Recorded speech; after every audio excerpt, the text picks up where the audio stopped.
Okay, bismillahirrahmanirrahim. Assalamualaikum warahmatullahi wabarakatuh.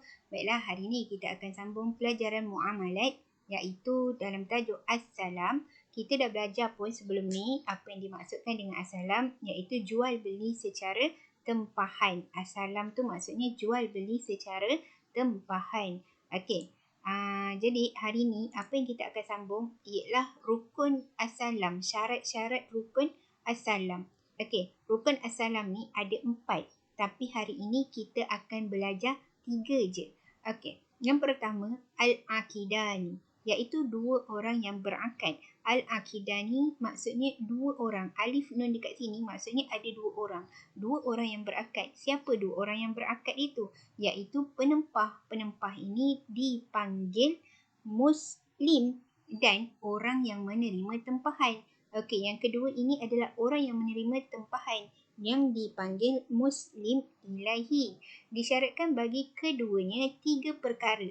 Maksudnya 2 orang ni dia ada 3 perkara ini. Yang pertama baligh, iaitu tidak sah akad tempahan yang dilakukan oleh kanak-kanak.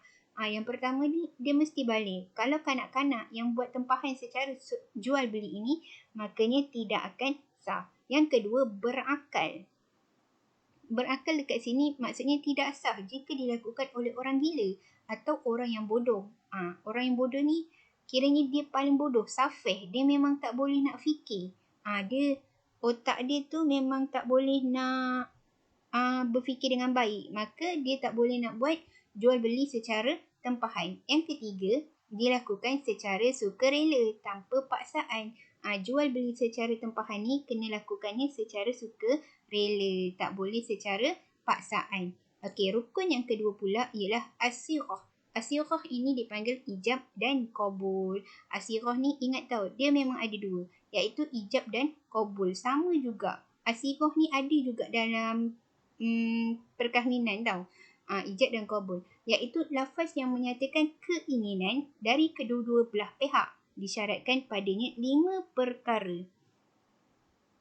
Okey, dekat sini kalau kita tengok ijab dan qabul ni, apa yang mereka perlu ada ialah yang pertama, tidak dipisahkan dengan masa yang lama yang menunjukkan pada adat kebiasaan bahawa penawaran tersebut tidak diterima. Maksudnya tak bolehlah ijab dengan qabul ni tak boleh dipisahkan dalam masa yang lama. Kalau masa tu juga ijab dan qabulnya. Penerima kena cakap qabulnya dan penjual pun kena cakap ijabnya. Okey, yang kedua, wujudnya persamaan dari semua sudut ketika proses penawaran dan penerimaan. Maksudnya dekat sini, penawaran dan penerimaan tu mesti sama. Contoh, macam yang lepas cikgu dah bagi contoh pasal baju kan. Apa yang penjual tu maksudkan pasal baju tu, pembeli tu pun akan cakap pasal baju tu. Bukannya baju lain. Itu maksudnya persamaan. Yang ketiga, tidak ditaklikkan ataupun dikaitkan dengan sebarang syarat. Kita tak boleh nak katakan, boleh nak ada syarat, tapi syarat tentang jual beli secara tempahan ni tapi tak ada, kita tak boleh nak dikait-kaitkan dengan yang lain. Okey, yang keempat, menggunakan lafaz yang menunjukkan kepada akad tempahan.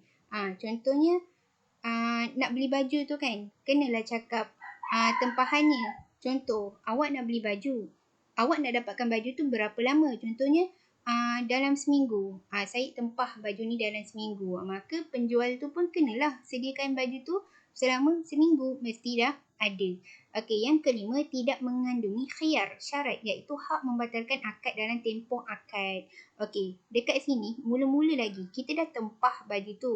Jadi bila kita dah tempah, kita tak boleh nak cancelkan. Sebab itulah kena adanya bayar duit pendahuluan agar tidak berlakunya, orang kata taklah berlaku pendiasan, tidaklah penjual tu rugi. Sebab tu dia akan ambil pendahuluan duit tersebut. Okey, ini adalah syarat sighah, ijab dan qabul. Okey, yang ketiga, ra'sul mal, iaitu modal. Mesti ada modal, iaitu bayaran yang dibuat oleh penempah sebagai bayaran pendahuluan. Disyaratkan padanya 2 perkara. Okey, ada 2 perkara tau. Okey, dekat sini Yang pertama, jumlah bayaran dimaklumi kedua belah pihak seperti RM100. Okey, katakan baju tu harganya RM200. Maka biasanya penjual akan ambil separuh daripada harga tersebut. Dia akan bayar RM100 dekat orang jual tu. Okey, yang kedua, bayaran tersebut hendaklah diserah dan diterima dalam masa akad, iaitu sebelum berpisah. Bayaran tu mestilah waktu dalam akad. Bukannya dah lepas akad baru nak bayar, tidak.